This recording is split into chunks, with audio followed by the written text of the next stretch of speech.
Gagawa ko ng merienda, guys. May tinapay ako dito. Pwede to siyang kahit na leftover na tinapay, pwede. Himay-himayin ko lang. Itlog yan, guys, 2 piraso. Inano ko. Nalaan ko yan ng asin, paminta, at saka paprika. Mahimayin lang natin to. 3 piraso. Pa-absorb lang natin yung itlog sa tinapay. Pwede nyo yung dagdagan ng tinapay kung basang-basa pa siya. Halo na siya, guys. Kaya tara, magluto na tayo. Mantika. Konting mantika. Para di na tayo mamaya sa pag-topping natin. Madali lang naman to siya lutuin. Luto na yan, guys, kaya itabi natin. Ano lang naman yan. Itabi lang natin siya. Lutuin din natin yung pinya. Yan na, guys, medyo nag-brown na siya. Itabi na natin. Itabi muna natin. Hinaan muna natin apoy.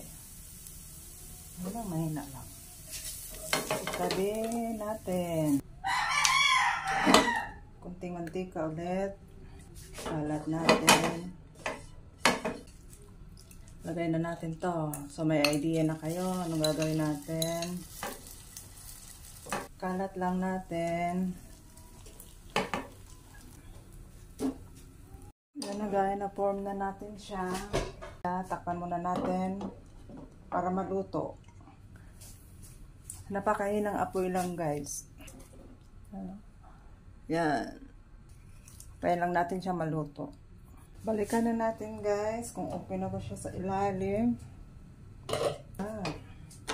Okay na, kaya baliktarin natin. Yan na siya, guys. Yan na siya. Tapos, dito natin siya lagyan ng banana ketchup.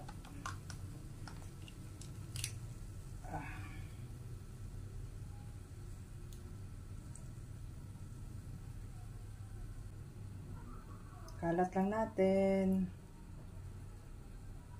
Lagay na natin yung cheese. Tumayan natin yung cheese para masarap.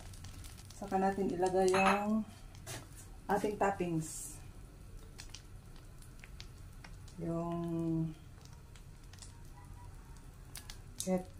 hotdog pala. Pinya. Ang pinya.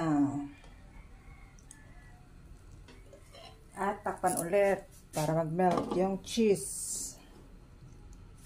May nang apoy lang yan. Balikan natin, guys. Ang problema pala, yung cheese na nabili ko is okay. Hindi siya nagme-melt. Kaya ganyan lang siya. Pero okay na to, guys. Tingnan natin. Wow. Ayan na siya ang ating finished product.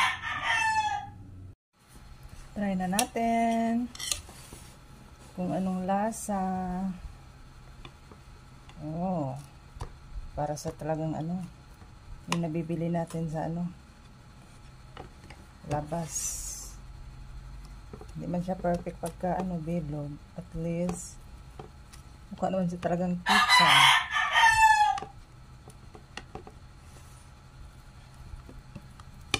Try natin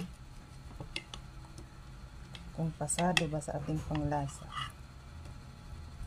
Ang init pa.